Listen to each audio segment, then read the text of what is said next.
dengan beribadah. Itu berarti saudara, hidup kita semua setiap hari itu harusnya seperti waktu kita ada di gereja. Saudara pernah mendengar orang komplain atau ngingat, kita lagi di gereja loh, jangan ngomong begitu. Nah, gitu kan ya? Kenapa? Kita ingat di tempat ibadah. Ya. Sebetulnya saudara, bukan cuma di gereja, di kantor pun, di rumah pun kita juga harus bilang, kita jangan ngomong begitu loh. Kenapa? Karena kita anak Tuhan. Jadi ibadah itu bukan hanya saat kita ada di gereja, saat kita bersekutu seperti ini. Ibadah yang benar itu kita wujudkan di dalam kehidupan setiap hari, dimanapun kita berada. Itulah sebabnya dikatakan demikianlah juga perempuan-perempuan yang tua, tentunya juga yang muda. Jadi di sini yang muda jangan berpikir, ini untuk mama saya saja. Hendaklah mereka hidup sebagai orang-orang beribadah. Oke, yang kedua, jangan memfitnah. Atau di dalam bahasa Inggrisnya disebutkan not to be slanderers. Saudara, istilah slanderers itu ternyata di dalam bahasa Yunaninya diabolos. Kata diabolos ini dipakai sebanyak 34 kali. Saya tahu artinya apa diabolos? Iblis, setan. Nah, maksudnya apa nih? Saudara, kalau kita mau praktek terapkan ini secara praktikal, dari penelitian di Indonesia misalnya terhadap para pegawai negeri ataupun pegawai kantor yang korupsi, saudara, ternyata didapati mereka melakukan seperti itu karena tidak tahan diomeli sang istri. Atau kalau malam ada setan bantal, saudara, di sampingnya, lu kerja 10 tahun, mobilmu tahun 2000, tahun 90-an, itu temanmu yang lain baru 3 bulan kerja sudah bisa beli Mercy. Setan bantal, saudara. Yang malam mau tidur dan capek, istrinya ngomel. Lu sih terlalu polos, terlalu jujur. Nah, suaminya lama-lama digituin terus, saudara. Ya gajiku cuma 3 juta, mana bisa beli mobil Mercy. Akhirnya ya itu korupsi, ya. Jadi setan di sini bukan setan-setan yang menakutkan, saudara. Tidak laku kalau begitu, ya. Tapi setan yang bisa sambil tidur begitu, membujuk. Atau suaminya sudah capek, masih ngomel terus, ya.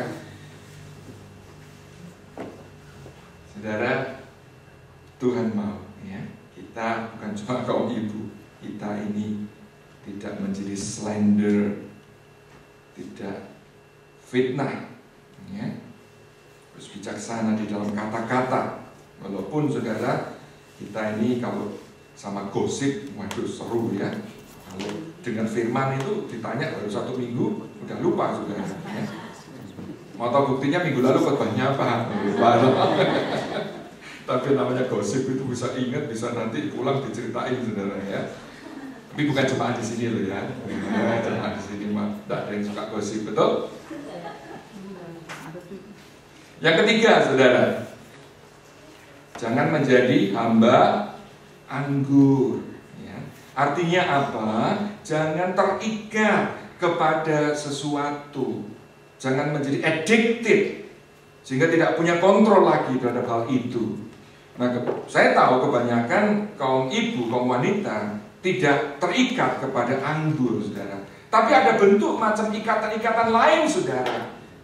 Ikatan apa? Belanja, shopping, ya. Itu sampai ada istri, saudara, utang kredit cardnya puluhan ribu, saudara. Kenapa? Kan tidak tahan godaan, ya. Begitu terima katalog saudara, langsung pesen online sampai tiap hari itu ada kiriman paket saudara. Itu di TV sampai dimuat ya, dimana sang suami ini aduh istrinya kecanduan shopping. Ada juga kecanduan lain saudara, nonton drama. Ya, tahu di sini ada enggak?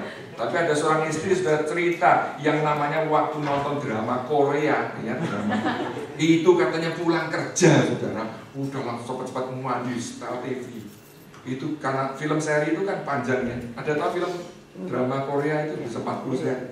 Sampai videonya jebol, kepanasan. Ya. Di sini nggak ada ya, tapi kecanduan itu. Oh, ketawa ini jangan-jangan ada. Ada juga yang kecanduan apa? Main game, saudara. Di Korea beberapa waktu yang lalu, saudara. Nah ini termasuk tadi bad mother.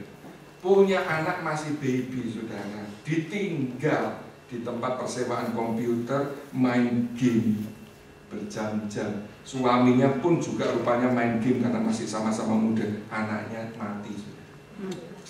Tapi kelupaan merawat anak. Saudara, mari kita terikat kepada Allah. Ya. Tidak ada sesuatu pun yang mengikat kita, yang membuat kita addicted. Amin. Yang keempat, ayat keempat, dengan demikian mendidik perempuan-perempuan muda mengasihi suami. Yang keempat, mengasihi suami. Saudara, kalau kita baca Efesus pasal 5 ayat 22 sampai 33, di sana Rasul Paulus memberikan prinsip-prinsip hubungan peran antara suami istri. Nah, yang ditekankan di sana suami mengasihi istri.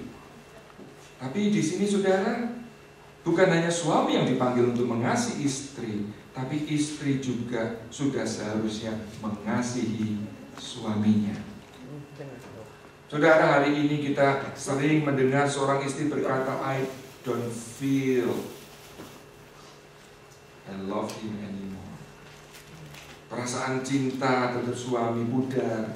Mungkin saudara setelah sekian tahun menikah dia tidak merasa bahagia. Ya, suaminya justru makin tua makin cerewet misalnya. Sehingga apa? Rasa cinta itu mulai pudar, saudara. Dia kecewa, dia merasa dreamnya dulu membayangkan kalau menikah itu begitu bahagia. Ternyata setelah 10 tahun, 20 tahun tidak terwujud. Sehingga apa? Tidak sedikit sekarang istri-istri punya pil, saudara. Tahu pil? Bukan pil KB yang kemarin bisa membeli itu, saudara ya.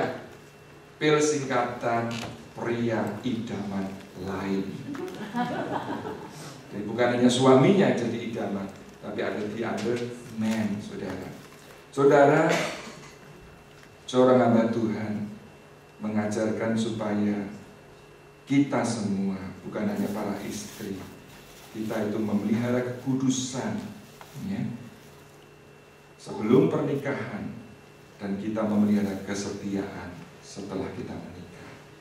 Memang pasangan kita bisa mengecewakan, bahkan bisa menyakiti kita, tapi Tuhan mau apa? Kita mengasihi pasangan kita.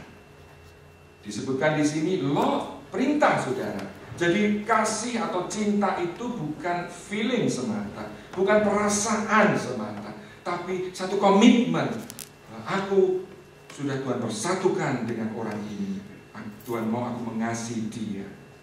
Beberapa waktu yang lalu, saudara, ketika di China belum seperti sekarang ini, di mana angka perceraian juga sudah mulai tinggi di kota-kota besar, ada seorang Amerika yang ketika mengunjungi China, mereka heran melihat angka perceraian begitu kecil, saudara, di sana.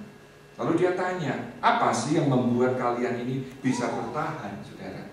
Padahal di zaman itu, saudara, pernikahan masih dengan cara apa? Dijodohkan, ya, bukan pilihan sendiri loh. Kadang-kadang baru tahu wajah istrinya itu waktu duduk bersama di pelaminan, itu pun masih ditutup, saudara. Begitu selesai menikah, dibuka, ini toh bojoku, gitu ya. Baru tahu begitu, saudara. Tapi toh bisa bertahan bertahun-tahun. Nah, ketika ditanya apa rahasianya, orang yang ditanya ini mengucapkan satu kalimat yang bagus untuk kita renungkan. Kamu orang-orang Amerika, kamu menikahi orang yang kamu cintai. Ya kan? Kita kan di sini kan milih sendiri kan? Ya. Jadi kita memang mau menikahi orang yang kita cintai. Kalau kami mencintai orang yang kami nikahi. Apa bedanya, saudara? Kami mencintai orang yang kami nikahi. Walaupun pada awalnya baru ketemu, saudara, tidak ada perasaan apa-apa kan? Tidak ada rasa cinta. Tapi begitu mereka menikah, mereka make komitmen. Inilah pasanganku. Aku mau mengasihi dia. Aku berusaha membahagiakan dia. Aku akan mencintai dia.